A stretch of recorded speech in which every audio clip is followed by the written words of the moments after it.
खरं तर ह्या कार्यक्रमाचं महत्त्व म्हणजे स्त्री आहे. आपल्या भारतीय संस्कृतीमध्ये अनेक मोठमोठी कार्यक्रम होतात, अनेक सण साजरे होतात. पण नवरात्री हा एकमेव महोत्सव आहे, की जो फक्त स्त्रियांचा आदर करण्यासाठी किंवा स्त्री शक्तीला जागरूक ठेवण्यासाठी हा कार्यक्रम येथे राबवला जातो. अनेक घरांमध्ये देवीची स्थापना केली जाते. त्या देवीचं पूजन केलं जातं.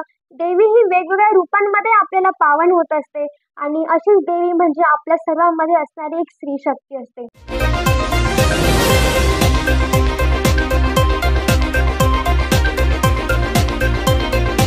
नमस्कार, मी श्रद्धा विकास वाळुंज.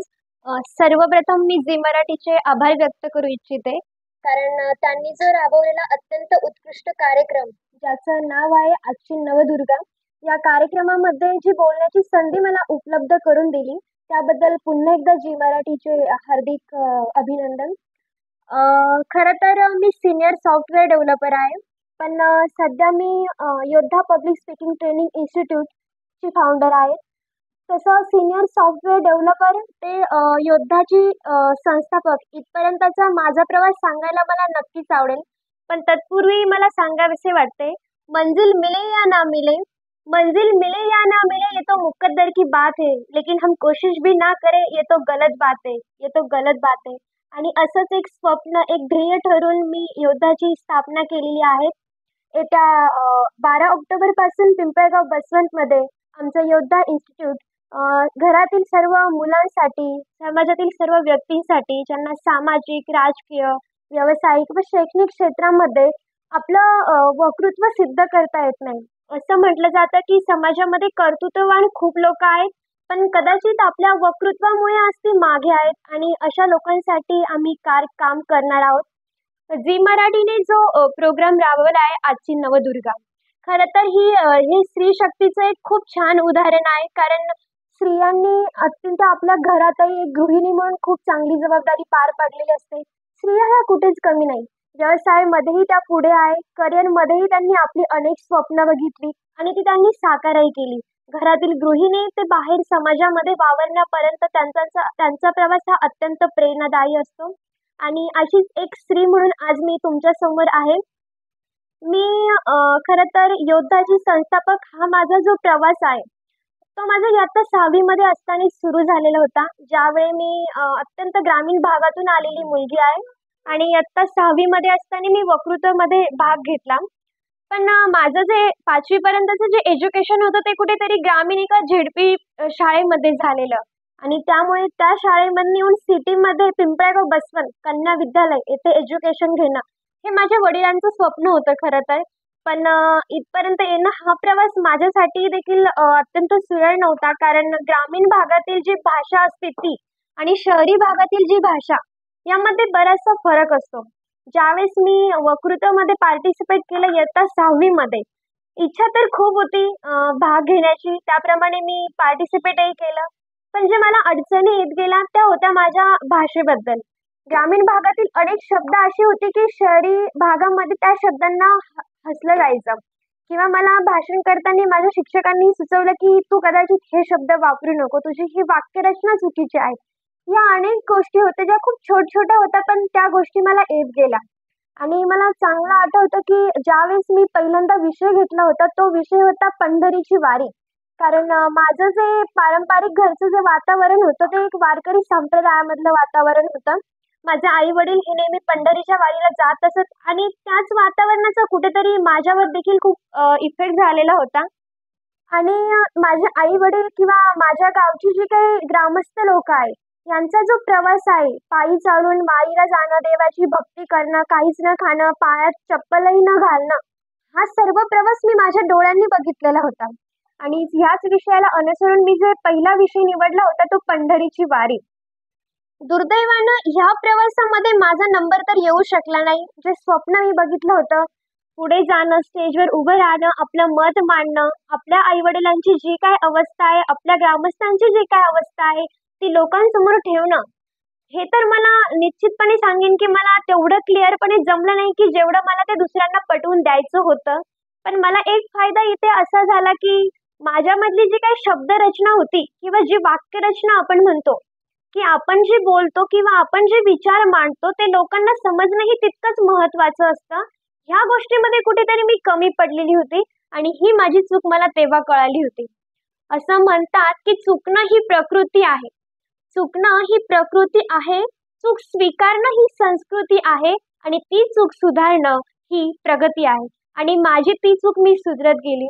असं करत-करत 10वी पर्यंत मी बऱ्याच वक्तृत्व स्पर्धेमध्ये भाग घेतला आणि मला सांगायला फार आनंद होतो, की असं करत-करतच आज मी तुमच्यासमोरही एक वक्ता म्हणून उपलब्ध आहे आणि नक्कीच त्या वक्तृत्वामध्येही माझा प्रथम क्रमांक मिळवून पूर्ण शाळेमध्ये, आमच्या पूर्ण गावामध्ये हे मी सिद्ध केलं, की एक ग्रामीण भागातील मुलगी ही एक उत्तम वक्ता बनू शकते. असं करत मी 12th सायन्स कंप्लीट केलं के.के. कॉलेज पिंपळगाव बसवंत येथे आणि त्यानंतर मी BCSला ॲडमिशन घेतलं. BCS झालं, मध्येच कोरोना आला. कोरोनामुळे कॉलेज, शाळा सर्वपणे बंद आणि त्याच वातावरणात मीही माझंही TYचं ग्रॅज्युएशन वगैरे कंप्लीट झालं आणि एज्युकेशनला गॅप पडला गेला. मात्र आता करायचं काय? करिअरचा प्रश्न पुढे होता. अगदी स्त्री म्हटलं की घरातल्यांचं बोलणं चालू होतं की ओके 15वी झाली, आता लग्न करायला पाहिजे. कुठेतरी स्त्रीवरती हा एक दबाव दिला जातो की 12वी झाली, 15वी झाली, बस. आता तुझं शिक्षण पूर्ण आहे. आता तू एक लग्न केलं पाहिजे किंवा तू संसार तुझा उभा केला पाहिजे. हे कुठेतरी स्त्रीच्या मनावरती बिंबवलं जातं. पण मला वाटतं की तुम्ही स्त्रियांना हे न दाखवता की तुम्ही संसार केला पाहिजे, तुम्ही बास तुमचं एज्युकेशन पूर्ण झालंय. तुम्ही स्त्रियांना हे दाखवण्यापेक्षा आपल्याला खूप शिकायचंय, या समाजासाठी काहीतरी करायचंय. तुम्ही हे स्त्रीला पटवून दिलं पाहिजे. कारण तुम्ही स्त्रीचा मुख्य आधार असता. कदाचित माझ्या आई-वडिलांनाही मला जर एक खेड्यातली मुलगी आपल्या ग्रामीण भागामध्ये 8वी-9वी झाली कीच मुलींचं लग्न करून दिलं जातं. त्यांना संसारासाठीच फक्त प्रेरित केलं जातं. हे जर त्यांनी माझ्या मनावरतीही लादलं असतं, तर आज मी इथपर्यंत नसते. म्हणून याच्या कार्यक्रमाच्या माध्यमातून मला जी तुमच्यासोबत बोलण्याची एक संधी मिळाली आहे, मला सगळ्यांना हे आवर्जून सांगावेसे वाटते, की आपल्या मुलांना, आपल्या बायकांना तुम्ही त्यांच्यावर अजिबातही प्रेशर न देता तुमचे एवढंच कर्तव्य आहे, तुमचं हेच काम आहे, असं कुठलंही लांछन तुम्ही त्यांच्यावर लागू देऊ नका. त्यांना स्वमनाने समाजामध्ये वावरू द्या. त्यांचं जे स्वप्न आहे त्यांना ते साध्य करू द्या. माझ्या या प्रवासात माझ्या आई-वडिलांचा खूप अनमोल वाटा होता, की त्यांनी मला फक्त खेड्यातील मुलगी, ग्रामीण भागातील विचार न ठेवता शहरी भागातील एज्युकेटेड लोकांसारखे विचार करून मला या समाजामध्ये वावरण्यासाठी त्यांनी मला प्रवृत्त केलं. यासाठी मी खरंच स्वतःला खूप लकी समजते, की आज त्यांच्या या प्रयत्नांमुळेच आज मी इथे आहे. त्यानंतर मी IT मध्ये असल्यामुळे मी मुंबई येथे सध्या सीनियर सॉफ्टवेअर डेव्हलपर म्हणून जॉब करत होती. IT क्षेत्रात होती. नक्कीच IT मध्ये पॅकेज खूप चांगलं असतं हे आपल्याला सगळ्यांना माहिती आहे आणि तसंच माझंही होतं. खूप चांगलं पॅकेज होतं. खूप आरामदायी जीवन होतं. खरं सांगायचं तर 10ला जायचं, 7ला लॉग आउट. त्यानंतर कामाचा आणि माझा कुठलाही संबंध नाही. पण असं म्हणतात की माणसाने नेहमी जिथे आपली आवड आहे त्या गोष्टीमध्येच आपलं करिअर करावं. कारण पैसा फक्त तुम्हाला एक तुमचं जीवन जगण्यासाठी मदत करू शकतं. पण जर तुम्हाला समाधानी, सुखी जगायचं आहे, तर नक्कीच तुमची आवड खूप मॅटर करते तिथे. आणि विचार करत करत मला हे नेहमी वाटायचं, काय करते मी? मला नेहमी स्वप्न होते की या देशासाठी मला काहीतरी करायचंय, या समाजासाठी मला काहीतरी करायचंय. हे माझ्या मनामध्ये नेहमी बिंबलेलं होतं. आणि मला वाटायचं की ठीक आहे, पैसा येतोय, खूप चांगली नोकरी मिळाली आहे, खूप चांगलं कम्फर्टेबल जीवन मिळतंय, पण माझ्या स्वप्नांचं काय? असा विचार करत करत माझं लग्न झालं आणि नशिबाने माझे जे हसबंड आहे विकास वाळुंज, अत्यंत सपोर्टिव्ह व्यक्ती आहे माझ्या आयुष्यामध्ये. ज्यांनी ओळखलं की माझी जी वाईफ आहे ती या समाजापर्यंत, या लोकांपर्यंत परिवर्तन करण्याचं काम नक्कीच करू शकते. आजच्या तरुणाईला, आजच्या या नवशक्तीला आपण तरुणाई म्हणजे काय असतं? आपल्या देशाचं भवितव्य असतं. आपल्या समाजाचा एक भक्कम पाया असतो. या तरुणाईला जागृत करण्यासाठी खरंच अशा एक वक्त्याची गरज आहे, अशा एक तरुणीची गरज आहे, जी समाजाला खरंच परिवर्तनासाठी खूप मोठी मदत करेल. आणि त्यांनी मला एकच सांगितलं, की "तुला जे आवडतं ते तू कर. आपल्याला फक्त पैसा मिळतोय म्हणून तू IT मध्ये जॉब करणार हे मलाही मान्य नाही." आणि दोघांच्या सहविचाराने माझी जी सासरकडली माझे सासू-सासरे यांचाही मला खूप सपोर्ट होता या कार्यामध्ये. सगळ्यांच्या सहमताने आम्ही विचार घेतला, की आपण योद्धा पब्लिक स्पीकिंग ट्रेनिंग इन्स्टिट्यूटची स्थापना करायची. या इन्स्टिट्यूटमध्ये विद्यार्थ्यांना व सर्व वयोगटातील व्यक्तींना communication skill, stage daring, confidence building किंवा पॉझिटिव्ह माइंडसेट तुम्ही कसा ठेवला पाहिजे यावरती आम्ही काही सकारात्मक सेशन प्रोव्हाईड करतो. आणि असं म्हणतात की स्वार्थ हा प्रत्येकामध्ये दडलेला असतो. प्रत्येकजण आपल्या पोटापाण्यासाठी मेहनत करतं. नक्कीच यामध्ये माझाही स्वार्थ आहे. पण स्वार्थासोबत कुठेतरी परमात्मा करण्याची जर संधी मला मिळत आहे, तर मला ती ह्या वक्तृत्वाच्या माध्यमातून मिळत आहे. आणि म्हणूनच हा एक अत्यंत उत्तम मार्ग मी निवडलेला आहे. तर आजची नवदुर्गा या कार्यक्रमामध्ये खरं तर ह्या कार्यक्रमाचं महत्त्व म्हणजे स्त्री आहे. आपल्या भारतीय संस्कृतीमध्ये अनेक मोठमोठी कार्यक्रम होतात, अनेक सण साजरे होतात. पण नवरात्री हा एकमेव महोत्सव आहे, की जो फक्त स्त्रियांचा आदर करण्यासाठी किंवा स्त्री शक्तीला जागरूक ठेवण्यासाठी हा कार्यक्रम येथे राबवला जातो. अनेक घरांमध्ये देवीची स्थापना केली जाते. त्या देवीचं पूजन केलं जातं. देवी ही वेगवेगळ्या रूपांमध्ये आपल्याला पावन होत असते. आणि अशीच देवी म्हणजे आपल्या सर्वांमध्ये असणारी एक स्त्री शक्ती असते. स्त्री ही समाजामध्ये अशी ताकद आहे जी कुठल्याही संकटाला पार करू शकते. देवाने स्त्रियांना जणू एक वरदानच दिलं आहे की जी संकट माणसं पेलू शकत नाही, ती संकट एक स्त्री पेलू शकते. आणि हेच वरदान, हाच आशीर्वाद लक्षात घेऊन आज मी माझा इथपर्यंतचा प्रवास गाठला आहे. माझं ध्येय मी खरं ठरवलं आहे. आणि मला आजच्या या स्त्री शक्तीला, या स्त्रियांना, या नवपिढीला खरंच खूप अत्यंत काळजाने सांगावेसे वाटते की असे जगावे दुनियेमध्ये आव्हानाचे लावून अत्तर.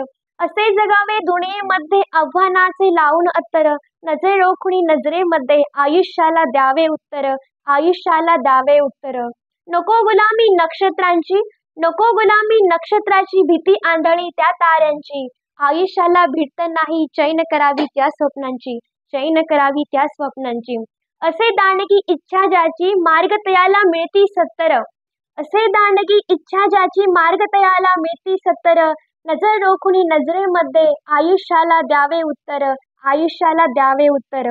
आपण एक स्त्री आहोत, त्यामुळे आपल्याला येणारी संकटे बरीच आहे. स्त्रीची संकट म्हणजे सुरुवात होते ती तिच्या परिवारापासून ते समाजातील लोकांपर्यंत. पहिला जो विरोध असतो तो तुमच्या परिवाराचा. तू ही गोष्ट करू शकत नाही, तू घराबाहेर पडू शकत नाही.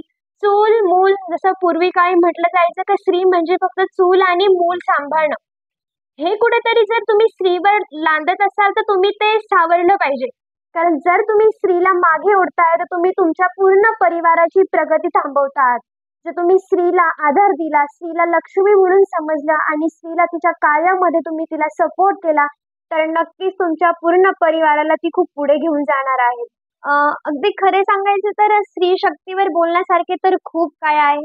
स्त्री हे असं व्यक्तिमत्व आहे की ज्याच्यावर बोलणं कधी आपण थांबवू शकत नाही. कारण स्त्रीला समजणं खरंच खूप कठीण आहे. आणि झी मराठीने जो कार्यक्रम राबवला आहे आजची नवदुर्गा, या कार्यक्रमामधून अनेक यशस्वी स्त्रियांना ते आपल्या समोर आणतात. त्यांचा जो काही जीवन प्रवास आहे तो आपल्याला सांगतात. आणि या प्रवासामधूनच खरंच खूप प्रेरणासारखं आपल्याला मिळत असतं. जसं मीही त्यांचे सर्व व्हिडिओज बघितले आणि त्या व्हिडिओजमधनं मी स्वतःही खूप मोटिवेट झाले की मला खरंच वाटलं की मी खरंच खूप नशीबवान आहे की मी एक स्त्री आहे. आणि ही स्त्री म्हणून आजी मला झी मराठीने जी संधी उपलब्ध करून दिली, पुन्हा एकदा झी मराठीचे मी मनापासून आभार व्यक्त करते. धन्यवाद.